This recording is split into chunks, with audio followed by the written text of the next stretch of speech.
고린도전서 7장의 말씀은 결혼에 관한 교훈으로 앞에 전체적인 교훈에 이어서 오늘 본문인 25절부터는 처녀와 과부에게 주는 권면의 말씀입니다. 이미 여러분들에게 말씀드린 바와 같이 고린도 교회는 여러 가지 문제로 인하여 영적으로 혼란스러웠던 그런 교회였습니다. 내부적인 분쟁의 문제, 성도들 간의 소송의 문제, 그리고 교인들 간의 음행의 문제, 거기에 은사에 관한 문제까지 각종 문제로 인해서 교회가 혼란스럽습니다. 어찌 보면 이런 교회가 꼭 존재할 이유가 있을까 그런 생각이 들지만 우리가 분명히 알아야 될 사실은 하나님의 교회는 하나님이 책임지신다는 사실입니다. 사람의 연약함으로 여러 가지 문제에 시달릴 수 있지만 그러나 주님께서 고치고자 하신다면 교회도 사람도 고쳐지는 것이고 어떠한 과거의 어려움이 있다 할지라도 하나님이 함께 하시면 결국 하나님 뜻대로 되는 것입니다. 그러므로 실제로 고린도 교회가 참으로 어려움이 있었지만 그 가운데서 사도 바울이 편지로 그들을 회개케 하는 것을 볼 수 있죠. 그래서 하나님의 교회로 점점 바뀌어가는 것을 이 고린도 후서에서도 우리가 발견할 수 있는데 이런 사실로 볼 때 하나님께서 고치지 못하는 자가 없다라는 사실을 우리가 믿을 수 있어야 되는 것입니다. 오늘 본문의 교훈은 처녀와 과부에 관한 교훈이지만 그렇다고 그들에게만 해당되는 교훈은 아닙니다.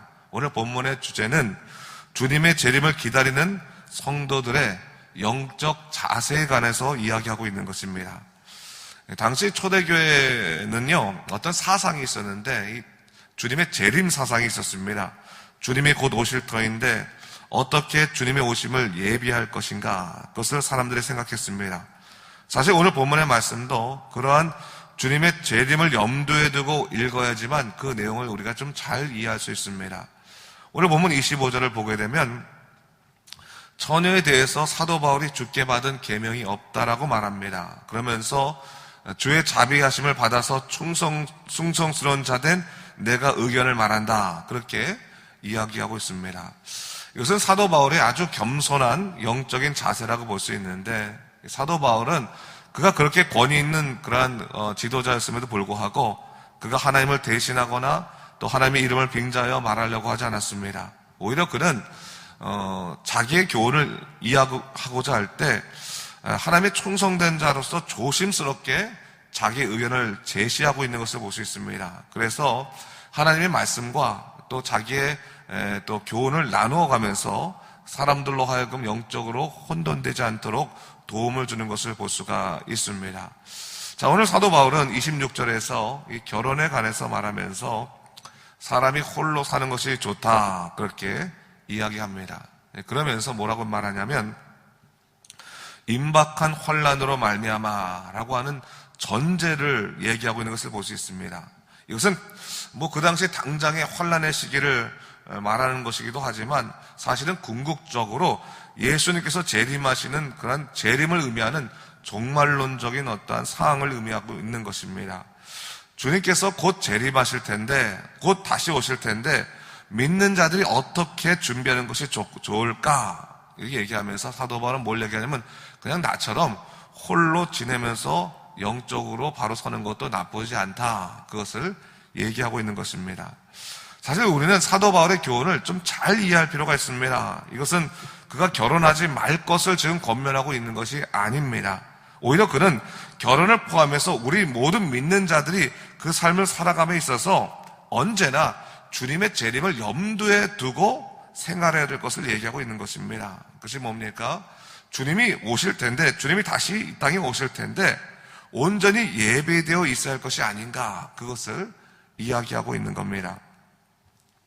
오늘 본문을 보니까요, 아주 구체적으로 이제 사도 바울이 권면하고 있는데 결혼했으면 헤어지지 말고 또 이미 헤어졌으면 굳이 결혼하지 말라.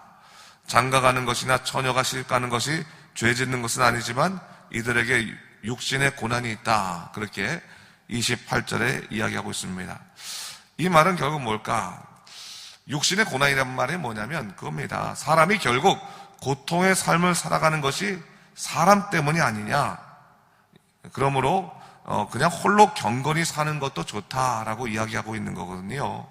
이게 왜 그런 거냐면 사실 당시 이 고린도의 도시에 풍토가 있었습니다. 그 풍토 중에 어떤 것이 있었냐면 여러분 아시겠지만 이 도시는 아주 성적으로 문란한 그런 도시였습니다. 오죽하면 부부가 서로 불륜을 저지르는 일에 대해서 인정을 했어요. 어쩔 수 없는 일이다 생각하고 사회적인 풍토로 이해하고 넘어갈 정도였습니다. 그런데 여러분 아시겠지만 아무리 사회적 분위기가 그렇다 할지라도 막상 배우자가 상대방에게 배신을 당했을 때 그 고통이 없겠습니까? 그 고통은 큰 겁니다. 그래서 뭐라고 말하는 거예요?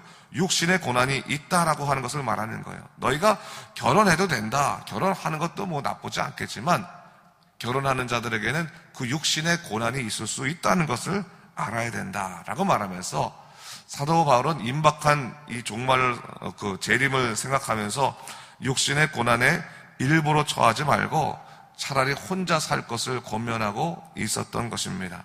그러면서 뭘 얘기하고 있습니까? 세상의 외형이 다 지나감을 얘기하고 있죠. 오늘 본문에 보니까. 이 말은 뭐냐면 너무 세상 일에 대해서 아쉬워하지 말라. 너무 고통받지 말라. 그것을 얘기하고 있는 겁니다. 그러면서 장가가지 않은 자는 주의 일을 염려하여 어찌하여 주를 기쁘시게 할까 하되 장가간 자는 세상 일을 염려하여 어찌하여 아내를 기쁘게 할까 하는 말로 뭘 얘기하고 있습니까? 마음을 갈리지 말고 흐트러뜨리지 말고 오직 주를 기쁘게 섬길 것에 대해서 이야기하고 있습니다. 사도 바울은 오늘 이 본문의 교훈을 통해서 궁극적으로 뭘 얘기하고 있는 거냐면 사람을 기쁘게 하는 것도 뭐 있을 수 있는 것이겠지만 궁극적으로 사람이 해야 될 것은 뭐냐? 하나님을 기쁘시게 하는 삶을 살아야 된다. 하나님 중심의 삶을 살아야 된다. 그것을 얘기하고 있는 것이죠. 그래서 오늘 본문에 또 계속 보니까 사도 바울이 약혼녀와 과부에 대한 이 교훈을 통해서 궁극적으로 주님이 오실 날을 생각하면서 어떤 결정을 하더라도 주 안에서 할 것을 지금 권면하고 있는 것을 볼 수 있습니다. 제가 39절 한번 읽어볼게요. 아내는 그 남편이 살아있는 동안에 매어 있다가 남편이 죽으면 자유로워 자기 뜻대로 갈 것이나 뭘 얘기하고 있습니까? 주 안에서만 할 것이니라 라고 말합니다. 주 안에서만 할 것이니라 라고 하는 말을 어떻게 이해하면 좋을까요? 주님을 섬기는 자들끼리만 결혼해야 된다. 그렇게 이해해야 될까요? 물론 그런 의미도 있습니다. 하지만 궁극적으로 이 본문이 갖고 있는 그런 핵심적인 의미는 뭐냐면 사람이 무엇을 하되 주님께서 기뻐하시는 그 영적 바운더리, 영적 경계선 안에서 결정하고 행하는 것이 마땅한 것이다 라고 하는 것을 얘기하고 있는 겁니다. 여러분 우리가 일상적인 삶을 살아갈 때 어떠한 결정을 할 때 사실은 우리는 우리 자신의 유익을 중심으로 결정을 합니다. 그런데 오늘 사도 바울은 뭘 얘기하고 있는 겁니까?